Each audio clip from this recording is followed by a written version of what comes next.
because last week it wasn't you, but it was still your household. Because when Melanie killed Reginald, once she destroyed him, that was it. that was what did it. So thank you, Timey Household, for continuing that beautiful, blessed tradition. Champions of awkwardness. Of awkwardness and widosity. It's like what I'd like to call it. Yes. This weirdness to a fault. And I still have an accent. I don't... Hey, that was a little bit leftover from last week, man. Yeah, I know. That's a little brush over. You know? I don't know what to, I don't know what to do. You got to brush it off. Yes. We don't shake it off. We just brush it off. We brush it off. Yeah, that's right. That's a copyright law. Shake it off. So we have to say, brush it off. That's like McDowell's. Yeah, McDowell's. Hey, shout out to you if you know what McDowell's is. They got the sesame seed bun. They got the sesame seed bun. They've got the golden arches. We've got the golden arcs. Yeah. Man. That's a little throwback love right there. They're coming out with the part 2, man. I'm so afraid. Yeah. I don't even know how you think you could touch that. Ooh, that is like classic, bro. Yeah, I don't even. Man. Yeah, I don't know. That's one of them things that I was like, look, this is the good china. We're just gonna keep it in the shelf. Yeah. And we're gonna look at it. We're never gonna touch this again. This is It's hard because that's a classic, man. Dude, that is a classic. I think it had to do in the decade it came out and its history and just all of it, man. Oh yeah, dude, that was a movie. It's a classic when it first comes out. You're too young to watch it, and you're old enough now that you've watched it millions of times. Millions. Millions. That's like one of those. Let me go grab me some Taco Bell, and I'm gonna come back to the room with the homies, and we're gonna watch Coming to America. We're gonna watch this. Yes. We've watched it so much, we don't even have to watch it all the way through anymore. We could come in the middle and be like, oh, he about to do the thing. Yeah, okay, that's right. Oh. Saying the lines along with them, every word. Yep, every word. Sexual chocolate. Yes, exactly. It's Randy Watson. I don't want to be right. He helped kill again. Get off the island. Oh, Lord. I did one of those for one of my YouTube skits actually once, yeah. And I said, shout out to you if you know where this is from, man. Oh, snap. Just let your soul glow, baby. Feeling so silky smooth.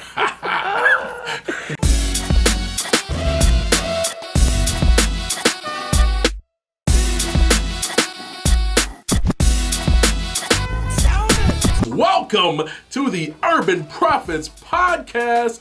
Here we go once again. Explosions, blazes, fire, dancing elephants, jumping monkeys, people in hula hoops doing crazy stuff. Imagine it in your mind because you're hearing this on audio. All of that is right here in my studio, in my room, in my house where I don't have any money, but all of that is happening. Oh, yeah. All of it for your hearing pleasure. Hearing pleasure. Yeah, see, I think that was an elephant that just went by. I was wondering what that was. Yo, Jeffrey, get on back. We don't need that anymore. Just take him out. So today, brothers and sisters, what's up, Don D? We are today's episode is entitled "I Can." Now let me tell you why it's entitled "I Can." Because "I Can" is the title of a super dopalicious song. Let me look up the year of that song. And I'm going to tell you, some of you guys might actually know. And if you do, shout out to you. If you don't, I'm about to let you know. February 11th, 2003. My man from Queens Bridge, Nasty Nas, came out with this song, I Can.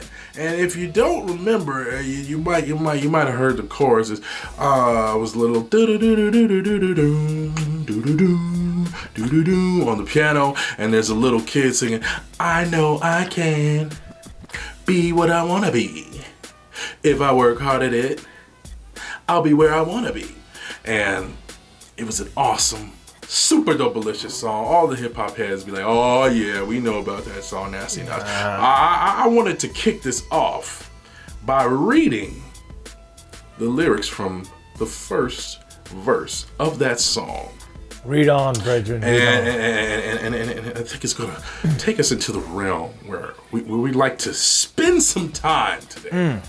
All right, so here it is. Bring us there. B boys and girls, listen up. You can be anything in the world. In God we trust. An architect, a doctor, maybe an actress. But nothing comes easy. It takes much practice. Like, I met a woman who's becoming a star. She was very beautiful, leaving people in awe, singing songs, Lena Horne, but the younger version. Hung with the wrong person. Got her strung on heroin, cocaine, sniffing up drugs, all in her nose. Could have died so young. Now she looks ugly and old. No fun. Because when she reaches for hugs, people hold their breath. Because she smells of corrosion and death. Watch the company you keep and the crowd you bring. Because they came to do drugs and you came to sing. So, if you're gonna be the best, I'm gonna tell you how. Put your hands in the air and take the vow. And then the kids come in. I know I can be what I wanna be. If I work hard at it, I'll be where I wanna be. And I got to tell you, man, I've always liked Nas. He's very intellectual, giving us these bars and jewels. I mean, now that song, if you just go Google it, YouTube it. There's some jewels in there that are still motivational, inspirational for today. But I liked this, and I wanted to read this verse because it has some jewels that I like. Things that I pulled from it were, you got to keep the right influences, right? You got to have the right motivation. Do not get distracted or distracted. Hello, somebody, like as in get off the track that you are going on. Other people know it as off track, but because we said distracted, I wanted to say distracted. I hope you can appreciate that wordplay, everybody, and probably had to explain it too much. Yeah, we know. But those things, those are some good skills. Keep good influence. Keep right motivation. Don't be distracted or get off track. Because those are some of the earliest pitfalls to success and proactivity and accomplishing your goals today. So I want us to take some time and reflect on, sort of a celebratory reflection time. And I don't know if you can remember this. You may have to take a second to think about it, but can you remember a goal that you had, like something from like back in the day, that maybe was a dream of yours, or like a vision that you were like, oh, I think I see myself going this way. And either now you have accomplished it, or you are really in the groove of making it happen. Can you think of anything like that, or do you need a moment to think? Man, because we're gonna take some time and reflect a little bit on the journey of that process, looking at it from the other side. Yeah. Wow, man. Are we thinking about something that we thought about when we were young? It could be like, it could be young. It could be like, when you were in college, when you were in your 20s, whatever, something like that. Any goals, bro? Yeah. I got one.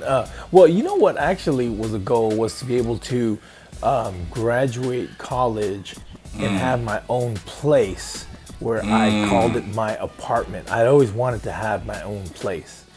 And man, I'll tell you what, that graduating bit was a tricky one. Oh, was it? What But went then into on this that? side, oh man, I mean, because you know what it's like, man. Trying to find the finances to do it, Yeah. trying to get your classes, trying to make sure that you get the grade to get through it. Yeah, it's Yeah. a bunch of that stuff, man. And if you come from a place where it's generational in you to be in college and like education, that's one thing. But if you come from a place where that's not the expectation, and you're probably one of the first frontiers to cross this line, man, I'm telling you, it's scary as all get out. Yeah. And when we first got that first place that we stayed at, man, you stayed with us at that place, man. We went to Walmart. We had like $10 in our pocket, and it was like, yo, we made it, man. We did it. We did it. You know what I remember? This is how I know God is real. I remember a time where none of us had any money and none of us had any food. No. And you and I were literally like walking from the campus back to the apartment, and we ran into our buddy Pam. And she was like, "Hey guys, what are you doing right now?" We were like, "Do you know us?" Nothing.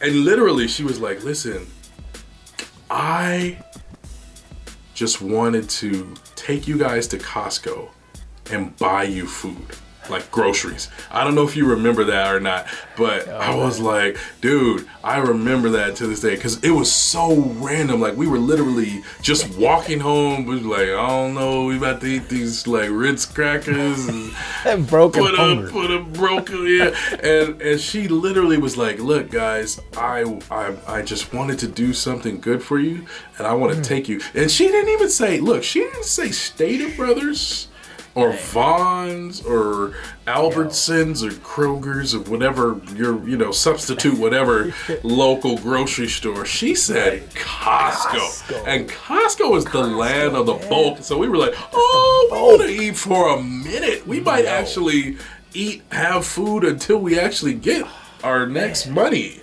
again. And dude, Lou, she was like, no limit. She was like, get whatever you want. I'm like, dude, I am a huge black man. I live with 3 Tongans, and we pressure our white friend to eat like us. So, are you sure? And she was like, dude, no limit. Whatever you guys want, I just want to bless you. And dude, she sure did. What a blessing it was. What a blessing it was. That was a side note, but you got to take praise breaks from time to time. Just be like, Shabba day. But there were so many things that could have gone wrong. There were so many moments where it was just much easier to just be like, I'm over this. Yeah. Like really, do we need to go through this? Yeah, man. Yeah. And it was like, man, it was like timing and work, and it was God, and it was just like boom, boom, boom, boom, boom, boom. Next thing you know, you graduate, and you get a place, and man, yo. That's my story. That's what I got for you. So your what was your first place? Those apartments? Were you talking about that, or are you talking about more like your own place? Yeah, no, that's like later, like Long Beach. No, no. But yo, Long Beach was like the culmination. That was like for real, I have my own apartment. That was the first time I'd actually had my own apartment that nobody lived in, and then people started coming over, obviously, and started living there. But no, I meant when we were there at college, that was huge to get our own space. It was though it wasn't really, but that was big. Yeah, that's and it's interesting because we live in a world where some people, that doesn't even, No. That's not, whatever. Yeah, of course, get my own apartment, and no problem. Yeah, of course I'm going to college. Yeah, no, that's not even a goal that I'm really, I want to do it, but I know. It's like it was waiting for me before I was old enough to drive it. There are people like that. But yeah, man, those are really things. Like, can you remember like the first time that you thought, yeah, man, I want to go to college. I want to make sure that I become a college graduate. You know, I went right after high school, but it was like, I don't know, man. I don't think I'm gonna make it. Obviously, because I didn't have any documentation. I didn't have any money, so I knew I was gonna make it. But by the time I came back from PUC, I was over it. I was over the whole college thing. I was like, there's just no way. There's no way possible. So it was back when we moved back over to La Sierra, back in the Riverside, and I started going to JC. And when I went to the junior college, my grades came back up, and it was at that moment I was like, you know what? I need to do this. I'm gonna try to go all the way through. And it was like I was taking the bus in the middle of the night. I was walking like miles to get back home because I didn't have a car. I was hitching rides. Man, I was doing all kinds of stuff, man. I was living with homeless people. Hey, you lived with me. What the heck? That's like I You're said. like, well, you were old. Said, yeah. I wore the same pants every day out of choice.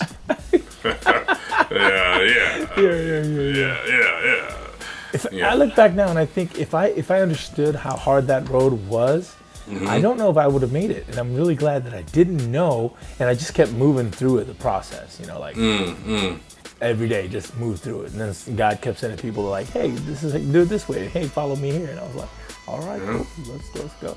That's true, man. And I remember that just, everybody just kind of busy doing their thing, and it's kind of enough to be motivated. Like the reason, I think I was probably always gonna go to college. Graduate from college, but I remember definitely having moments where I was feeling like super lethargic. But when our buddy Steve, who was the first one of us that graduated, shout out to Steve, who's a councilman right now, actually. Hello. Somebody need to counsel him. Yeah. Oh my gosh. Man, I couldn't stop it, people. I'm sorry. I'm sorry. This guy. There's our opener, no. There it is. 30 minutes in. Yeah. No, but he when he graduated, that was the first time when I was like, oh, dude, I'm seeing like one of my homies really, do it. Yeah. We had like a lot of friends that, other friends that were, I don't know, they just seemed like that was their realm, and it's like, all right, yeah, they're gonna do it, But he did it. Steve was as poor as us. Yeah. We were like, dang, we were scrambling together, man. Yeah, and he did it. And then I'm like, yeah, dude. And you know what was funny though about that? Because so we had another buddy, I won't say his name, but he's one of our good homies, that he was in the frame of getting his life together, and we were all doing our ministry stuff, like skits and going out and speaking and doing mission trips and all that, that fun stuff. And it was like, dude, we're living the dream. And it's like, well, financial aid wouldn't say that, but we are living. We're still alive in that sense. So yes. And I remember when I did graduate, and I had how you get the cords. Yeah. So I had these gold cords from being in the honor society, and the one of the nights of graduation, I ran into our homie, and he was staring at me weirdly. And I was like, what's up, bro? And he was like, dude, those are gold cords. I was like, yeah. He said, how did you get those? I was like, I went to school and I, worked hard and got my grades going and what's not. And he was like, wow, this is really cool. He's like, I just didn't know you were doing. I said, well, what do you think I was doing here? He says, well, we were doing skits and we were going to, we're going out here and going over there and doing mission trips and all this stuff. I thought that's what we were doing. I didn't know you were doing school. I'm like, bruh, my parents would give me the quickest of reverse roundhouse kicks. If they knew I was up here not studying, not doing my work, but then after that, he was like, dude, I'm gonna get myself together. And he, I believe now, is a psychiatrist or psychologist. Something like that. Yeah, something like that, man. He was in ministry, and then he went to the psychology world. So like, yeah, he really done doing this thing. Shout out to you for those. So those of you who know who that is, you know who that is. It's all right. He got his life together, So that's good. Hey, everybody's story is a little bit different. That's right. The Don't be judging nobody's, Exactamundo. Dude, you know what I would say? One of the goals for me was really starting social media ministry. Mm-hmm. And it's an interesting, crazy journey that largely had to do with discuss this kind of. I think one of the things that people need to do when, I don't know, I guess we're either reflecting on or figuring out what they want to do with their life, is to pay attention to themselves and see what are the things that they naturally have going for them already. And I'm not talking about no, I'm pretty or I'm tall or I'm athletic. Yeah. It's like, no, like what are the skills that you have that that really like make you feel good, or like you thrive when you're doing these things. Like, are you really good with academic stuff? Are you really good with building people? Yeah. Are you good at performing? And I think early on, I kind of found that I liked performing. Like when I came to college, I had the summer before college, I tried out for this talent agency. And I met with it in San Francisco, and I met with this talent agent dude. They had their like open call auditions, and then they had the callback. So in the callback, it was me and my parents, and we were sitting in there with this talent agent in his office. And he's kind of going through like little acting drills and whatever, and he's telling me, he's like, you know what? If you like this, then you need to spend more time doing it. He says, you're getting ready to go to college, what you need to do is get into acting like right away. And I did, man. I got into acting, and the first play was this Shakespeare Othello. Jungle People. Yeah, Jungle People. Yeah, like that. No, there was some good Othello, stuff. Yeah, but Othello, man. And I was like, man, can I do this? I can't even read Shakespeare. Like, what? I mean, I read the King James Bible before, but I had memory verses that helped me get through that. This is like different, new, other things that I don't know what they're talking about. And the lady, shout out to you, Andrea, she was like, yeah, you're going to be Othello. Now, I don't know if that's because I was the only black guy that tried out for the play. And she was like, okay, default? Right. It's going to you? Or if she saw something where she was like, oh, I think this guy could really do a decent job. But yeah, dude, that kind of really put me on the trajectory to being like, dude, I like acting. I like performing. I thought all this years that I wanted to be a lawyer. And I really? Realized, because I never knew that. Yeah, man. I had told my parents at a young age that I wanted to be a lawyer, but the truth of it was, I just liked the performance aspect of it. I did not like reading. I did not like anything that had to do with any sort of rigorous study at all. You definitely chose the right field. Yeah. Lawyers, that attorney thing. Yeah. And all the litigations and reading. They've got quite a bit of research and delving and digging and yeah. All my friends that are lawyers,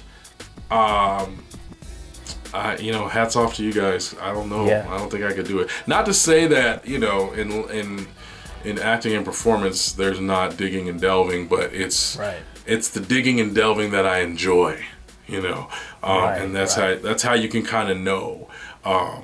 It's like, hey, dude, what are the things that he's doing? Those are the things you should be pouring your energy into. Yes. Not, like, dude, I remember I used to be an academic advisor at La Sierra University, and I had a student who was studying physical therapy, I believe it was, and she hated it. Like, she was always coming back. She's like, man, I hate these labs. I hate doing this practicals. I hate going to this and that. It's like, oh, I'm just studying that because my parents, they thought this is what would be a good thing for me to do. And I was like, okay, well, what do you actually like to do? And she's like, oh, I love drawing, like sketch pads full of art. Like, she would always come to to our sessions and she'd be drawing stuff. And I'd be like, oh, what you got drawing today? And she'd show whatever, doodles and sketches and ideas and stuff she had. I'm like, dude, you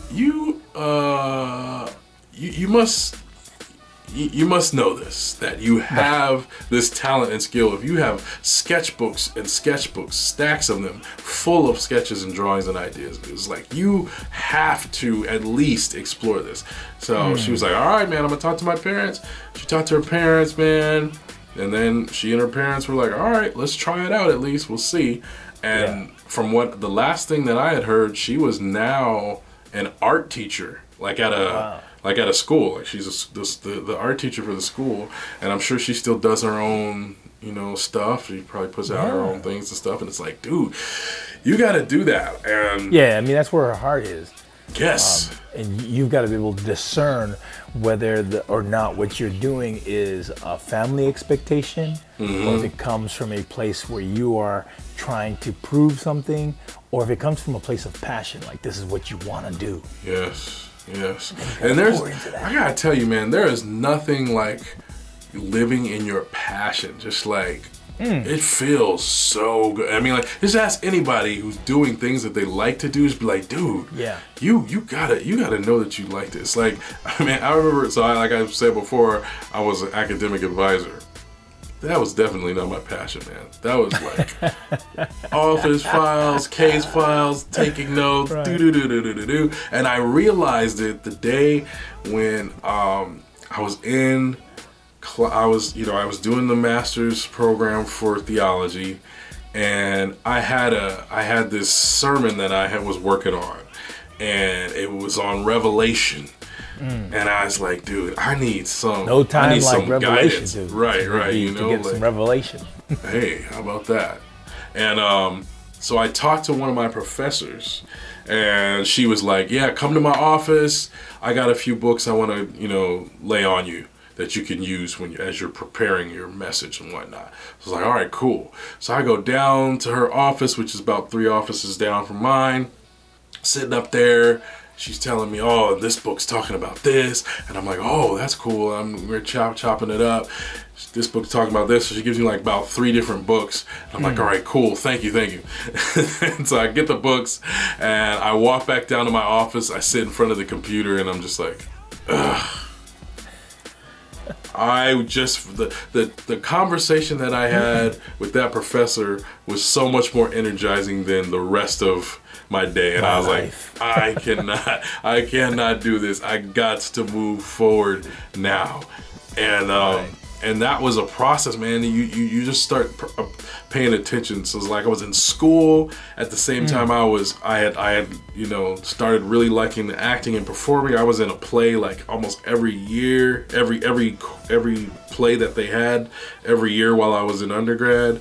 Got to write a play and produce it and direct it my senior year. And then when I was doing the master's program, learning all that awesome Bible knowledge and getting all that together, I was also I was also doing improv with the college improv team. And I think God was kind of mixing it up in my head. It's like, look, man, I'm working something for you. Like, I know you don't think that you want to get into ministry, but I want to tell you there is a lane that I got for you that everybody's not going to be able to do, but because of how I'm mixing it in your mind, we're going to do that. And dude, it is like very, very cool, because I think that was like the early kindling for, you know, the kind of like where I want to go with everything right now, you know. Not to mention, it's giving you financial stability all the way through too, right? With the flex that you need to be able to do the creative stuff you want to do. So that's amazing, man. And I'll tell you this, other parts that contributed to that, which seem like they're nothing, but actually were quite shaping. I used to watch a ton of YouTube videos, right? Just consume a bunch of different type of YouTube content, like comedy skits, comedians, stand-up clips, battle raps, and music videos. And it's crazy because when I look at like some of the plays that I've written, or, you know, some of the stuff that I'll do in videos nowadays, I'm like, dude, I can see the influence of watching all those YouTube videos and all that different kinds. It was like, it was not a waste of time. And I remember thinking that, like, when I was in grad school, writing these 20-page freaking crazy long papers. I mean, you talk to a PhD, they'll be like, 20 pages, I could do that in my sleep. I'm like, I was losing sleep because I was trying to write them things.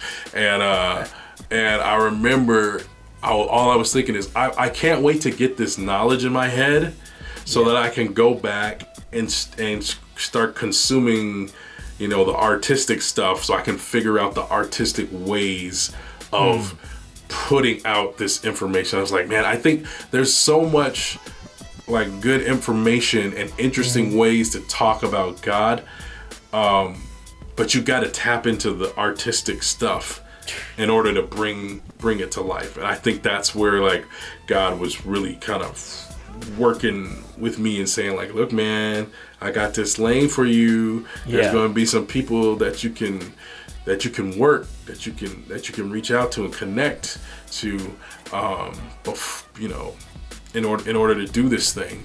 And like, you're actually doing it now. Like, it's literally connected all the way, like, full circle, because you're doing that now. Yeah, dude.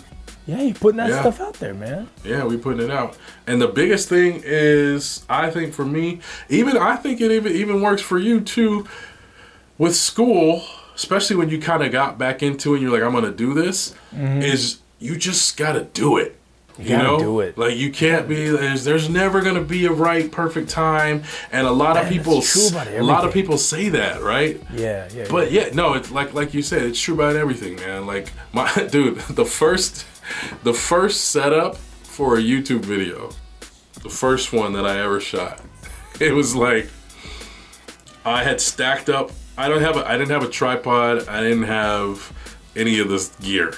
So I had stacked up a speaker, a bunch of old school books, and my cell phone, right? But I didn't even have a kickstand on the back of my cell phone, so I literally just took one of my shoes and put it on top of the book and leaned the phone on there. And I had no lighting, so I literally, for my first video, was like a desk lamp. Literally, it was just like a desk lamp.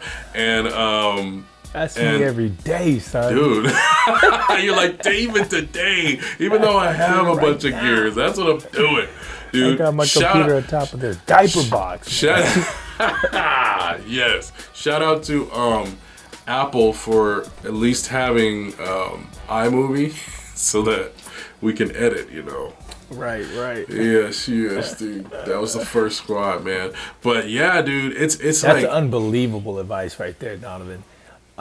Just get started. Just get started. I mean, you know, you could. One of the things that I felt like when I started coming back to school was that I felt like I was a lot older than everybody else.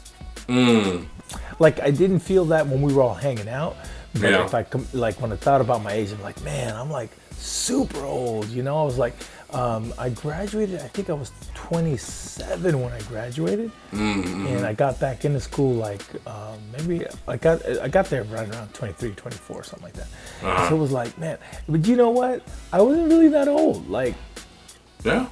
and I kept thinking like, oh, I don't know, like I wish I didn't wait so long. But the truth is, look, you could wait forever, so stop waiting. There could always be another reason why. There's always going to be something. Always. I loved seeing some of these, and it often was older women, but there were older men as well. You know, coming through the program and watching them like hustle, man. They were doing it. Yeah. And, you know, they were there for a reason. So. Yeah, it's like, but see, and that's the thing that I wish there was a way to. I'm gonna try to do this with my kids. Make sure that we work on valuing purpose, taking time to understand purpose. Because with the older students, like or even for myself, when I was in undergrad for college, man, I was like, I gotta go to school, but I don't really want to do this studying. I'm trying to hang out. I'm trying to be over here. I'm trying to do this. I didn't have a lot of drive till I was about to graduate. And then I was like, man, I better try to get some decent grades and whatnot. And started to get that drive. And then when I got to grad school, I was like, dude, I ain't playing around. I'm trying to get this thing and get moving. And that purpose, that drives you when you're like, dude, I don't feel like reading this book or doing this. It's like, nah, man. If you have the purpose in your mind, it drives you. So you're like, dude, I wanna be able to know this stuff so that when the time comes, I'll be able to actually harness it and use it. And it's worked out, man. I've had times where some students, when I was a chaplain, I got a chance to be a chaplain, you know, at La Sierra, actually the same university that I graduated from. And students would want to talk, and they would say things like, you know what? Because of how you carry yourself, I feel very comfortable talking to you. Which is cool, because I was more chill and laid back. But the stuff that they wanted to talk about was quite serious. And if I didn't have any real content or real substantive information, I would not have been able to be a help to them. You know, I mean, they would have been like, dude, you're a cool dude, but when I'm trying to talk to you about drugs or like why I don't want to commit suicide, I need more than a cool dude answer. Yep. I need somebody that's like can actually, you know, walk me through this. Actual depth and roots. Yeah. I find that also when you, especially in school, when you have purpose, it directly affects your grades because you're driven differently than you are by other external stimuli. Right. My second time around, I was really, really interested and passionate about what I wanted to become. And so, man, I started devouring every article, every book that I could read. You know, everything that my teachers were putting out there. I mean, I was going to secondary sources and finding in the bio. Like secondary sources. Like, you know, like and just trying to find where they got their actual initial stuff. You know what I mean? Like stuff like that. You were thirsty. You had a hunger and thirst. You gotta stay thirsty, man. Everybody listening and watching, that is the advice. Stay hungry, stay thirsty, because that's gonna keep you going. That's gonna keep you fueled, man. Dude, this is good, man. So that's you know, I think that's what I wanted people to reflect on today. You know, ask yourself some of those questions like, do you feel right now that you have purpose? Do you feel like you have a vision? Even if you're not working on it, do you have something in your mind that you want to do? You have a goal. Because if you don't even have one, that's the first thing to do is get one. Yeah, absolutely. You know, that's the first thing to do is get one. And then, you know, just go for it. Just go for it, man. Find the thing that's purposeful, and be proactive on it, man. Yeah. Be proactive. Don't wait for it. It ain't nothing. Nobody's waiting for anybody. Yeah. Nobody cares about what you want to do. And you don't have to start with something so grandiose, so mammoth, that it like destroys you. You know what I mean? Like, I'm trying to be president of the United States. Oh, I don't think it's gonna happen. Illegal. Like, well, you're not from the United States. Okay. Yeah. I think the spirit of winning begets more winning. So get some goals that you know is a little bit of a challenge, but that you could reach with practicality. Yeah. And hit those markers, man. Hit those markers, because when you hit those markers, it's gonna build you up for the next one. When I went to the JC, I took a speech class, bro. Speech. My first classes were speech because I knew that was something I could do. It was volleyball because I knew it was something I could do, and it was like general psychology because I had taken that already before in my last school a couple years ago, so I knew I would be familiar with stuff. And bruh, coming out of there with 3 A's, I was ready. I took the next one. I was able to take history. I took biology, general bio, and because I had those first 3 A's, it hooked me up to get the next couple A's. So by the time I came over to the university, I was rolling. I was ready to go. Yeah. Until I hit that general algebra, or that college algebra got me, baby. Oh, yeah. There's some things. Because some things you just got to get through, and you can't beat yourself up, you know? Nah, man. Like I had to take statistics. I knew from day one. When he opened the book and started going over the vocabulary for the first lesson, which is supposed to be a review of what you already knew, I was like, oh, I see exactly what this is going to be. This is not a review so much as this is an intro. I'm like, well, okay, now what was that? Okay, no, it was, and I had to take it twice, because the first time I just was so like in denial. I'm like, nah, dude, I can't pass this. And I tried the last day, like before the final, to tell the teacher, I was like, hey man, I need some help. He's like, I can't help you. I've been teaching you all quarter.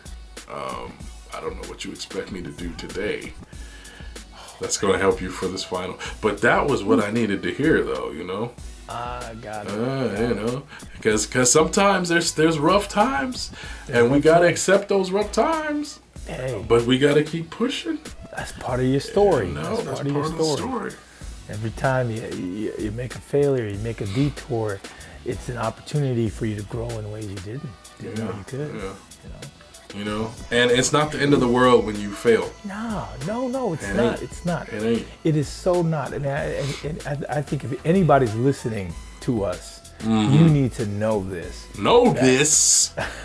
Failure or a mistake is not the end of the story. That's part of the story. Yeah. You got to keep going. Yeah, that might not even be the end of the chapter. That might just be like the middle, or like the 2/3 point. Right, exactly. That failure may be the posture that God needed to put you in the right place to do the right thing. So don't intentionally do it, but and be like, God, I'm trying to get to that posture. No, dude. No, that's not what I meant. That's not what I was trying to say. The Lord's like, no, you got that wrong. No, that's not what we're trying to do here. Yeah. But we can't be so fragile that failure destroys us completely. Yes. Or a mistake ends our desire to move forward. You can't be that fragile. That's part of life. Yes. Dude, you gotta move forward. You gotta keep it pushing. You gotta keep it going. Because that's what it's all about, bro. So people, this is what we want you to do, right? I can. Today's episode was called I Can because you can. Yes. Right? Just start with that. There's so much negative. What did we say? Was that last week or a couple of weeks ago? We were saying like there's like 60% of what people tell themselves is negative self-talk. And if they could just quiet themselves, Yeah. get out of there, get that negative self-talk swept away. We're going to start with it today. I can, because you can, man. You can. Yeah.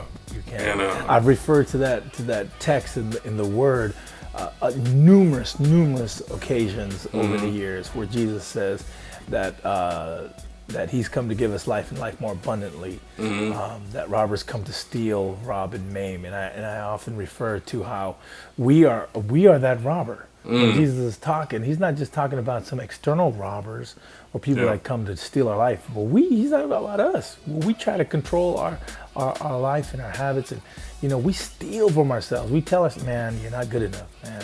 You know what? You're too fat. You're too skinny. You're too short. You're too old. You're too young. You just can't. You know what? You gotta shut that noise out. Shut it out. Hush. Hush it up. Hush it up. Hush now. Hush, hush, puppies. Yes. Yeah, just smack them away. No, that's right, man. Y'all people need to do this, man. I wanna conclude. Let's do this. Here's a term that I learned in school, inclusio. That is where you start with something and you come back around to that as a conclusion. And so I want to read the end of the last verse of Nas's I Can. It's not the whole verse, but it's the end. He says this: if the truth be told, the youth can grow. They'll learn to survive until they gain control. Nobody says you have to be gangsters, hoes. Read more, learn more, change the globe. Ghetto children, do your thing. Hold your head up, little man, you're a king. Young princess, when you get married, when you get your wedding ring, your man is saying she's my queen. This is what I take from that, people. Lean into learning. This is how you grow. The world will open up to you and you will develop into your full potential. This is what I hope those motivated, wherever your age, you might be young, you might be a little younger, a little shorty, or you might be 60, 70, trying to find what's that new frontier. As long as you're here, there's a new frontier. So just keep going for that, man. Keep going for that. So if you're listening, we want to challenge you. Come up with one thing you want to do in 2021. You can start it right now. You don't have to wait for the new year. Just think about what thing do you want to be in the process of getting it in 2021. You got to stay ready. You got to stay hungry. Go for it. Let's do it, Donald. Let's do it. Donnie, we should have something that we want to get accomplished and done. Oh yeah. What do we want to do, dude? You know what? I think that might be a good time for us to kick off that Patreonage. Oh, hello. Let's do it. I'm gonna speak it into existence. Let's go. You mark our words, people. We're gonna grow this thing, and we're gonna start that to the point where we doing things to get that going. And if you don't quite understand, we want you to be doing things, and we're gonna be doing things. We're gonna grow together. Okay? And you can help us grow by listening to this podcast continually and sharing it with your friends and neighbors. All right? Hopefully you listen to that Anchor, ad at the beginning of this. If you're, listening to the audio. Every time. Yeah, every time. Please listen all the way through. And we're actually going to try to enter a contest to see if we can get some other sponsors. So that's a goal that we're going to try to be working on. And I'll let you know how that goes. But yeah, man, watch this, listen to this, share this, rate. If you're on the apps where they put the ratings on, give us a good old ratings. Killer ratings. Rate up. Proclaim this from the mountaintops. Telling the urban prophets is out here prophesying. Still streeting, still truthing. That's right, Urban dude. That's what we're trying to do, all right? So y'all do that, man. You hit your goals, we hit our goals, and we grow together, and it's going to be great. It's going to be an explosion of growth. A growth ocean. I feel it. Growth-splosion. I don't know. That didn't... Okay, we're going to work on that. We're going to work on that. That one is... I don't know. Growth-splosion. Yeah. The more I say that's our intro right there. Yeah. This is everything is our intro. Whatever weird, strange thing, we're just going to put this in the front and be like, yeah, that was it. The growth-splosion. That's what we're doing. Yeah. You'll know what we're talking about later when you listen to this episode, because we're just saying it now because we have to record it. But we're actually going to put it at the beginning. Grow-splode with us. Yeah. So, this is going to be on a t-shirt somewhere. Don't worry. Grow-splosion, people. Remember, you heard it here first. Grow-splosion. Grow-splosion. Let's blow this up, guys. Hashtag Glow-splosion. I can't even say it. Grow-splosion. Yes. Hashtag. And when you make it, we'll be like, ooh, he grow-sploded. And I will say, yes, indeed, I did grow-splode. Yes, indeed, I did. It's going to see. I've said it so much. It's going to be a real thing now. Yeah. I'm gonna put this in my prayer team tomorrow. That would be on awesome. Instagram. I'm like, guys, I got a new word we gotta start saying. Grow-splosion. Grow-splosion. Okay. Yeah. Just go listen to the podcast. You'll know what we're talking about. You know what? This hour has been worth your life just for Grow-splosion. Right? Yeah. You have to listen to the other stuff. But this is what you came to see. This is what you came to see. Yeah. All right, we're going to leave because we always don't quit while we're ahead. we fell behind a long time ago. We should have stopped about 3-4 minutes back when we had the nice conclusion, but we can't do that. That's just not what we do. We just keep talking. We just keep rambling. Yeah, we just keep going. You grow-splode this week. Yeah. And on that note, Urban Prophets, we out. I start doing that at the end of like every episode now.